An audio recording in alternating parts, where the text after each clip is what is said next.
Hello everyone, welcome to another episode of the Fabric Spotlight. In this series of talks, we discuss cloud, infrastructure and enterprise topics with CXOs, executives from large infrastructure companies, entrepreneurs and investors from the cloud and infrastructure space. Today, I have the pleasure to welcome Klaus Oestermann, CEO of BedRock Systems. Welcome, Klaus. Happy you can join us. Thank you, Prabakar. Great to be here. Great. Looking forward to the conversation. Same here. Yeah. So, before we kind of like get to the larger topics, just wanted to get your share your journey and experiences. How you got here. Interesting anecdotes along the way. It would be interesting to hear from you. Yeah. I grew up in Denmark and had my fair share of egalitarianism and a bit of socialism and good foundation for social awareness early in my years. And then I entered the tech industry, but I just turned 19. I started in IBM, had some great years there, and then took my 2 degrees while at IBM. So that was kind of a great foundation for schooling me and so forth. Yeah. And then I was kind of picked to be CEO of a country-based company at pretty. I was like mid-20s, I think, at the time, and so that gave me a lot of responsibility early on in life, and so that was good foundation. And we were basically going to go public, and then company got acquired. This is like 1990, 98, 99. And then after that, I joined Citrix and had amazing 17 years at Citrix with phenomenal mentorship by Mark Templeton at Citrix, and learned a great lot of things. And Citrix was great at throwing new challenges at me every year, 2 years. So first years I was in different roles in sales. I was running channels for the company. And then last 10 years, I was running the networking security NetScaler business and build that from with a great team from a pretty small business to an $800 million business. And that's how you and I got to know one another. You came in through the NetScaler acquisition. So that was great times. And then after Citrix, I've been spending a lot of my cycles on kind of helping Silicon Valley startups. I think I've been over the years helped more than 15 startups, either fund them, help them along the way as advisor, and so forth. So that's been another great foundation for knowledge and enriching my life greatly. And then in the last year, I've been the CEO of BedRock Systems, which is an amazing startup, Silicon Valley based. And that's a company that's fundamentally going to change the foundation for compute and how cybersecurity is implemented in critical environments. So we're having a lot of fun there. And we just released our first product. So kind of came out of stealth a couple of months ago. Yeah, it's BedRock sounds really fascinating, the trusted computing base and all of that. Your journey is really fascinating, right? You had a fantastic success as an executive, and then you have been a super angel, now a CEO. What would you say is kind of like the secret of this long period of success? How did you get there? Well, I think I've been very fortunate. So a lot of it has to do with timing and getting into the right things at the right time and being a bit lucky as well. But I think just being yourself, being real, being passionate about what you do, and then dare to take risks. Those have been kind of foundational elements in my career, I think, and then surround myself with phenomenal people that make up a great team. So I think a key part of building great teams and executing on things is not just doing amazing things, but also having fun. And so that's always been an element of the teams that I've been part of building is we got to have fun while we do this. So you surround yourself with great people. And so I think as an executive, that has been kind of some of the guiding principles. stake out the strategy, stick to it, but also course adjust every quarter, right? You basically look at everything very critically and keep adjusting. I think that's super important, because otherwise you're gonna, have competitors that run faster than you or find new ways. Right. So innovation is key. And then I think when it comes to investments, I think we all that have been fortunate to be in Silicon Valley and enjoyed Silicon Valley, we have an obligation to give back. So I think whether that's helping funding startups, advising them, and giving time, that's just something you have to do. So I've tried to do my best in that area. And there with startups, I always try and look for great teams, great people, groundbreaking ideas that can turn into billion-dollar industries or billion-dollar parts of the market. So I think those have been some of the guiding principles on the investment side and helping startups. So you mentioned Citrix, and we of course collaborated there. Great team, and you have been a kind of a very strong supporter and collaborator with Fabric, investor, advisor, and you participated in helping some of these co-creations done. So maybe you can say a few words about this model of co-creation and how that is interesting for you.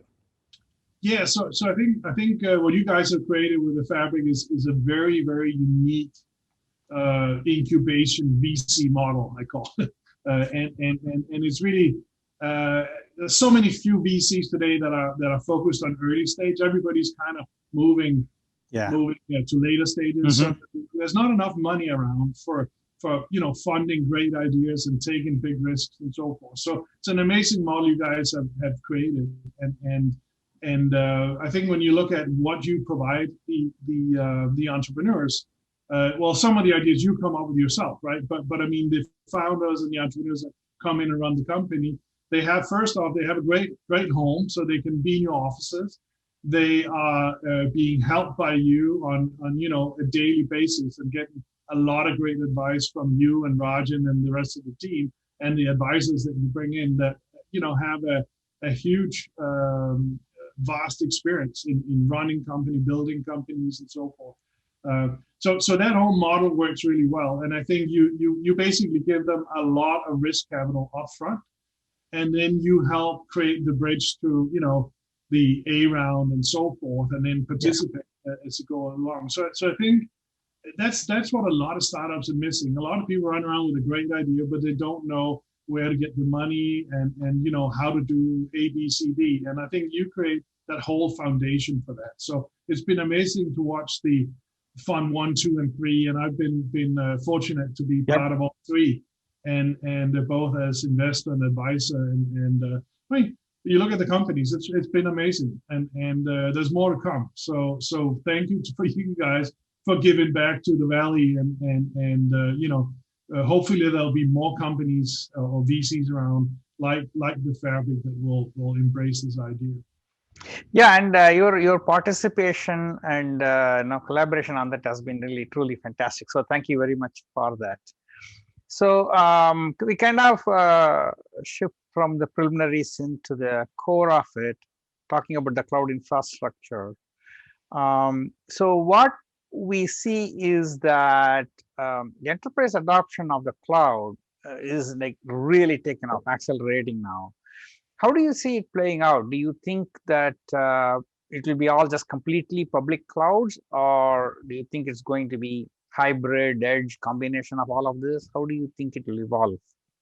Yeah, I think if you kind of look at the growth of public cloud, I think that's going to continue, right? And you're going to see the bigger guys getting bigger. I also think that there's going to be plenty of room for what I call niche clouds. So clouds that are focused on government market, could be developer environments, could be critical infrastructure. And I think that there's a whole big opportunity in what's called critical cloud or confidential cloud, or it's secure enclave cloud. So I think there's a lot to be seen in that area, because there's still a lot of concerns around security in the cloud and privacy and as a company, how you know, how do you hold the keys to your data, right? So I think we'll see a lot of innovation in that space. And then to hybrid cloud, I think hybrid cloud's there to be, right? And will continue. But I've been pretty surprised to see some of the critical infrastructure sectors that are starting to move big chunks of their infrastructure into the cloud. And I'm thinking of financial sector as an example. So, but also government is fast operation.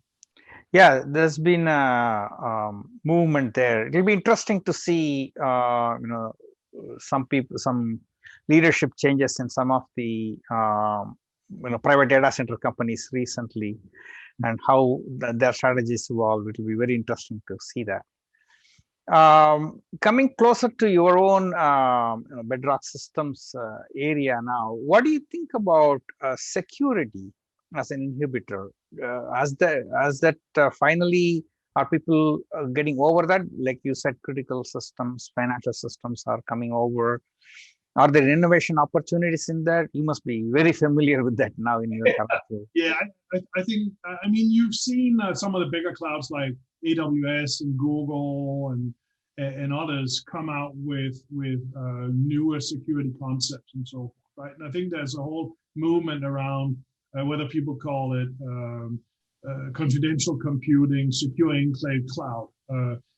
I think that's an area where you'll see BedRock as a company innovate both at the edge, but also what's actually going to happen on the cloud side of things. So if you look at how do you actually secure the keys to your cloud footprint and all the data you have there and so forth, right? So it's not where it should be today. So I think there's a lot of innovation to happen there. So you see the hardware vendors both on the ARM side, you see it on the x86 side with Intel, they're innovating a lot, right? But software is going to make the big difference there. And BedRock is definitely a company to watch in that space. Very interesting. That's a related topic, cloud. There seems to be a lot of more recent excitement around edge and distributed computing, right? In our past last summit also, there was a lot of discussion about infrastructure, about the distributed era. So public cloud, if you look at it, it's centralized. Going forward, edge, that is distributed. So how do you see decentralization of infrastructure and how services can take advantage of that, and the security issue that you mentioned, how that goes along with that? Yeah. I think if you look at edge compute, edge cloud, and so forth, there's been a lot of talk for many years about smart cities and smart buildings, smart energy, and smart this and that, and that's really starting to catch fire now. And I think one of the enablers that will make all this possible is 5G, right? Where we probably in the next couple of years we'll see actually the next gen of 5G being deployed that can actually deal with all the data, right? So it's creating a massive opportunity at the edge. And these things will always be associated and connected to the cloud, right? So there's always connected cloud services to edge services. But when you kind of see a lot of the nation state attacks that are taking place now, a lot of the actions going on at the edge, right? Because that's where there's a lot of vulnerability. So the infrastructure, the compute foundation that's in place today is not very secure, right? So you can basically typically come in, attack, do side channel attacks. You can do a bunch of things, and so there's a need for basically shoring up the whole security posture on the edge side of things, and that's an area where you've seen companies like IoTium innovate a lot with around building automation and so forth, right? I think you'll see BedRock become if it's critical infrastructure, if it's critical industry, you'll see BedRock become kind of the secure TCP or trusted compute base for those environments. And what's needed is a whole different security model, right? Where you're able to do real-time introspection of your VMs, real-time inspection of all the traffic to really figure out what's what's happening that shouldn't be happening, but also a whole different level of isolation and segregation is needed at the edge compared to where you are today. So, now we are kind of like in the new normal, the pandemic era, right? Oops. Let me restart that question again. So now we are in this pandemic era. There is a new normal. There's a surge of opportunities for innovation, supporting remote work, distributed teams. People are moving actually and working remotely.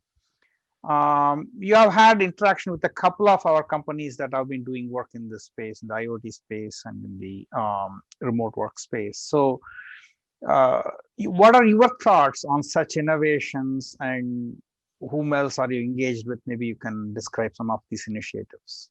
Yeah, so I think the whole pandemic situation has basically overburdened everybody's security strategy, right? When you look at all of a sudden you have like 90 to 100% dialing in from home versus going to an office. So that's totally changed how you need to put up a security infrastructure for your end users, as an example, right? So I think there it'll be interesting to see once the dust settles how many bad attacks have actually been. People haven't even figured it out as yet. So I think we've had great innovation, great technology in that space, but there's whole new set of innovations that's needed to really shore up things in the future there, right? I think if you look at like once things go, hopefully sooner rather than later goes more back to normal, you'll have people, going back to offices again. And, there's been a whole new set of innovation around how do you basically think around building automation, building facilities and so forth, right? And as I mentioned before, IoT has been one of the companies that really innovated, how do you secure traffic into the building? How do you secure vendors coming in and updating the software? But also securing the traffic from the edge to the cloud, right? So they've done a lot of innovation. I think CloudBring is bringing a lot of good thinking around both how to optimize traffic, but also to innovate on the edge side. And then I think when you look at BedRock, what we are bringing around with a new foundation, both at the edge and what will come in the cloud, that just gives you a whole different level of security and an ability to sleep much better at night, right? When you really bring in the true isolation that's needed and the introspection in real time that's needed to actually, conduct and run these environments like they should. Great. So there is a great insights on the cloud infrastructure side. Now, kind of like a slightly different topic close to your heart. So you are also an entrepreneur in winemaking, and started up from scratch, and you had tremendous success getting various awards and things. Maybe you can share some interesting insights from that, and how that applies to, say, general entrepreneurship. So it's people have spare time interests. Some people collect stamps, and other people they go hiking and stuff. And my daughter and I, we created a father-daughter project 10 years ago where we started making wine together. Started very small and has expanded because it seems like people like our wine and they're buying it and so forth. So it's very, very it's a passion project. We're having a ton of fun with this, and it's kind of has some parallels to tech and tech innovation. So I think some of the things that's kind of, when you look at it, it's about finding a formula. It's about repeating that. So like you create a startup, you create the next one. So you'll learn things and you'll repeat it. The same with winemaking. It's like you create a formula for this is how the best Napa Cab from Stagecoach Vineyard or Bexel Georgia Third Vineyard should. Okay. And then you create that, and then you repeat that year in, year out. 2 years on new oak, you do the blending like this and so forth. So it's very formulaic actually. And then both disciplines is based on to some degree on science, right? Science or chemistry, right? So there's some parallels there.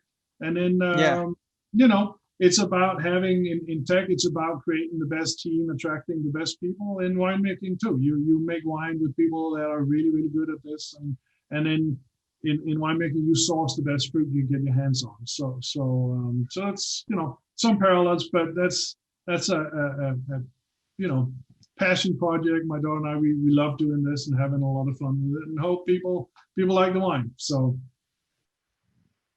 great. That's very interesting. That's the parallels. Thank you for those insights. So over the years, both as a Citrix executive and as Super Angel and at Fabric, you have had exposure to a lot of different new ventures, startups, and you have seen some of these formulas for success that you mentioned, and some failures as well. For the audience, which is entrepreneurial, what advice would you give in terms of success tips, working with large companies, and what some of the pitfalls to avoid, things like that? Yeah, I think it's probably more than 15 companies that I either help start or advise. So it's been some great success. There's been some that were not that successful, right? And I think some of the key common traits have been VCs. So make sure that you bring along and partner with the best VCs. So I think like the Fabric is an amazing VC if you have an idea and you got to get things off the ground, right? And you got to incubate things. I think it's one of the best models for doing that out there. And then other experience I've had has been with like Wing VC, Kleiner Perkins. Great to work with these guys where they help you, they give advice, they bring customers, and they're tough on you when they have to be tough on you, and the team. So I think finding that partnership where you make sure that chemistry is good and you're honest, and very important to keep updating your VCs right on in real time on what's going on. So that's very critical.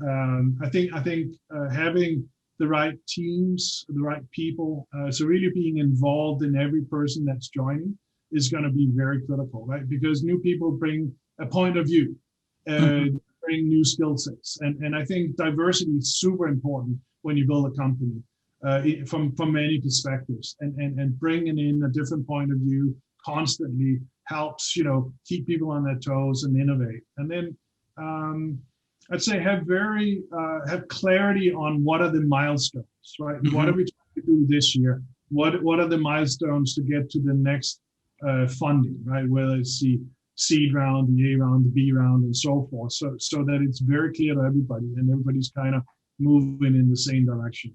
And then stick to the strategy, create a strong strategy, stick to it, but also constantly experiment and course correct. So because it's very rare that you see what successful startups where they eventually end up.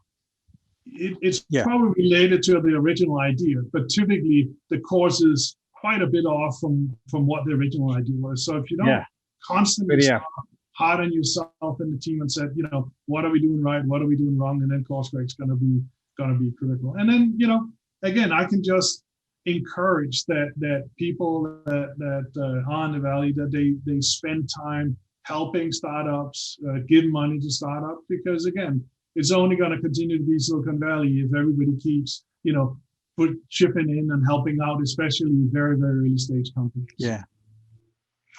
So those are really great insights, learning from the market, pivoting. These are all very, very important, choosing the right partners, advisors. So thank you very much, Klaus. That kind of brings us to the conclusion of this session. So thank you very much for all the insights. Thanks for having me on. It's great. Thank you. Thank you very much. That brings us to close. You can watch other episodes on the Fabric YouTube channel. We'll be back with another talk soon. Bye.